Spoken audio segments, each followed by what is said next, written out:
Selamat malam Ibu Bapak Saudara-saudara yang terkasih di dalam Kristus.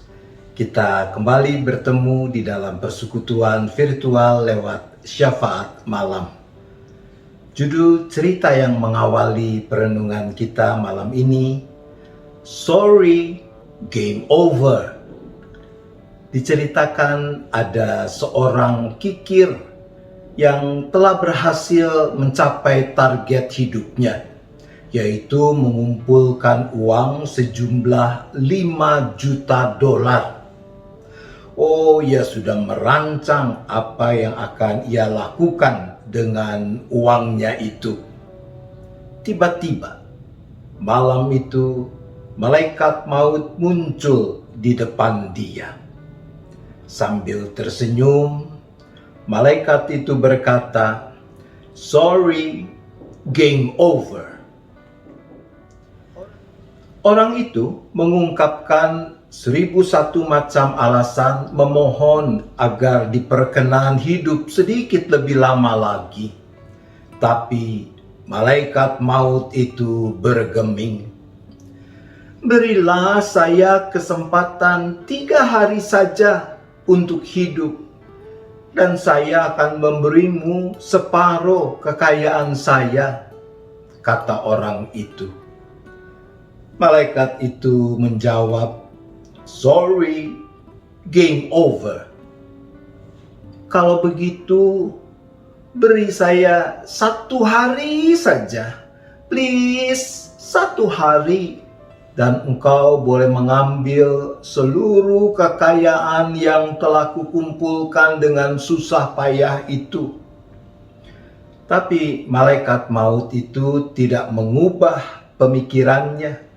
Sekarang, tanpa senyum, dia berkata, "Sorry, game over." Akhirnya orang itu memohon agar diberi waktu 2 menit saja. Permohonan itu dikabulkan oleh malaikat maut. Orang itu segera menulis di atas secarik kertas, "Hai engkau, siapapun engkau yang menemukan catatan ini, sampaikanlah pada semua orang. Kalau kau mendapat kesempatan untuk hidup, jangan menyia-nyiakan waktu hanya untuk menumpuk kekayaan. Nikmatilah hidupmu dengan penuh syukur. Uangku yang 5 juta dolar itu ternyata tidak dapat memperpanjang hidupku barang 1 jam saja."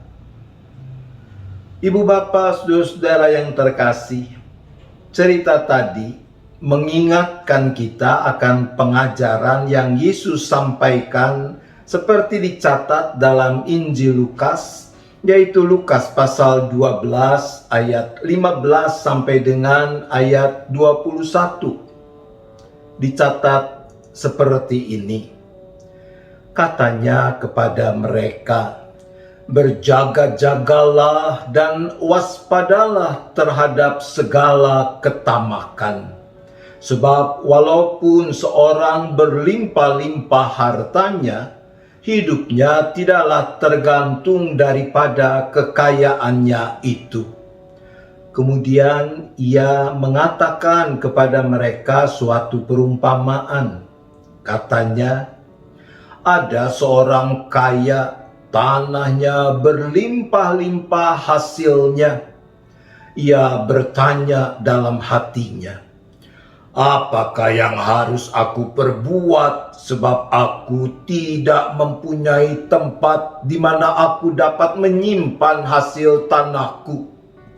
Lalu katanya, 'Inilah yang akan aku perbuat. Aku akan merombak lumbung-lumbungku, dan aku akan mendirikan yang lebih besar, dan aku akan menyimpan di dalamnya segala gandum dan barang-barangku.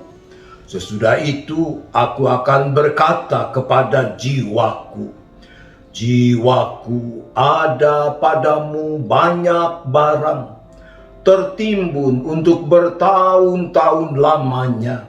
beristirahatlah, makanlah, minumlah, dan bersenang-senanglah.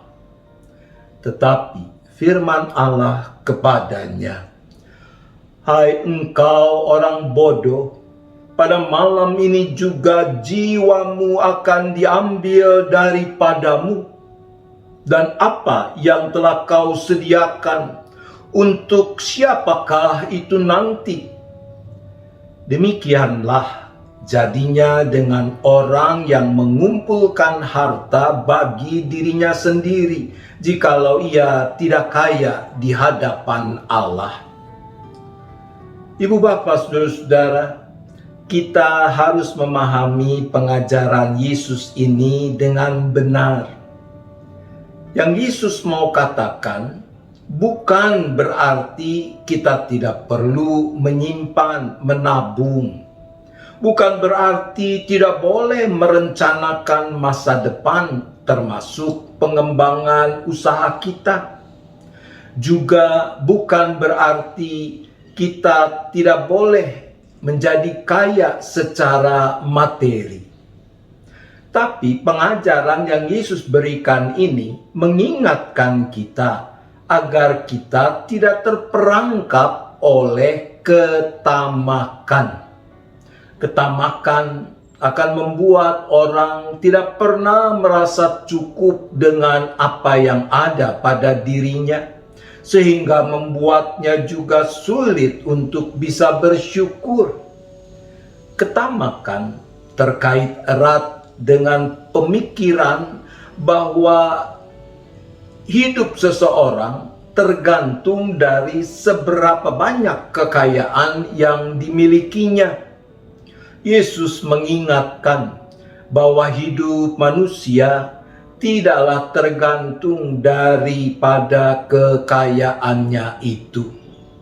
Yesus mengakhiri pengajaran lewat perumpamaan itu dengan mengatakan, "Demikianlah jadinya dengan orang yang mengumpulkan harta bagi dirinya sendiri, jikalau ia tidak kaya di hadapan Allah." Kata kuncinya adalah kaya di hadapan Allah. Dan bukankah itu yang sepatutnya dilakukan oleh umat Allah, yaitu menjadi kaya di hadapan Allah?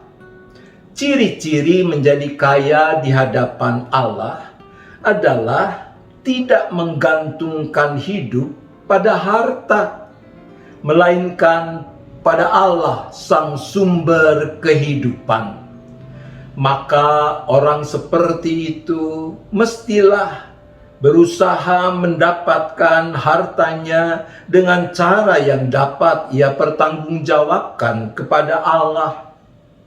Menjadi kaya di hadapan Allah adalah tidak mengumpulkan harta bagi diri sendiri saja. Berarti ia akan mengelola dan memanfaatkan hartanya untuk mewujudkan kasih kepada Allah dan kasih kepada sesama.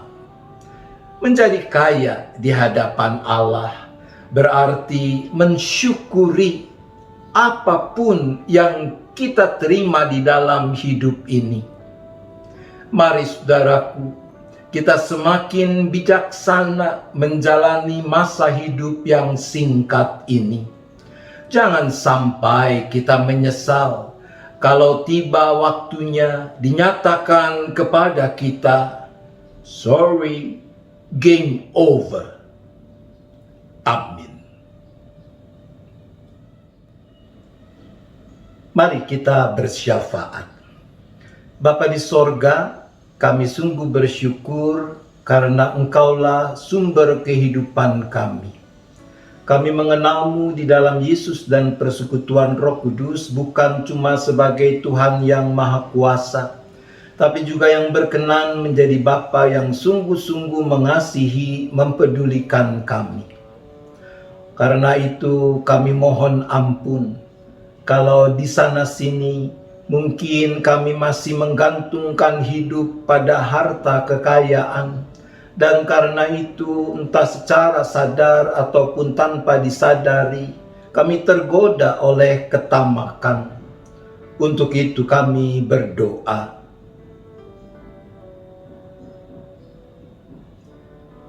Maka kami juga mohon hikmat, kemauan, kekuatan, agar makin mampu menjalani hidup yang membuat kami bisa kaya di hadapan Tuhan, di hadapan Allah.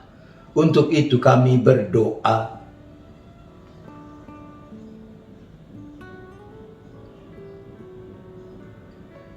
Ya Bapa, saat ini kembali kami juga berdoa untuk orang-orang yang terdampak langsung oleh COVID-19 dan masih harus menjalani pengobatan, perawatan. Juga bagi keluarga mereka, bagi mereka semua kami berdoa.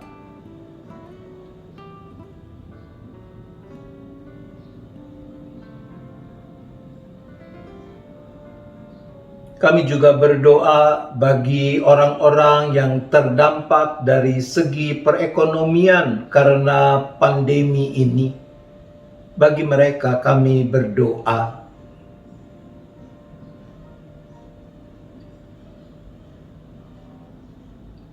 Ya Bapa, kami juga berdoa bagi upaya pemerintah dan berbagai lembaga lain termasuk gereja untuk bisa berperan menolong orang-orang yang terdampak dalam berbagai aspek kehidupan karena pandemi itu.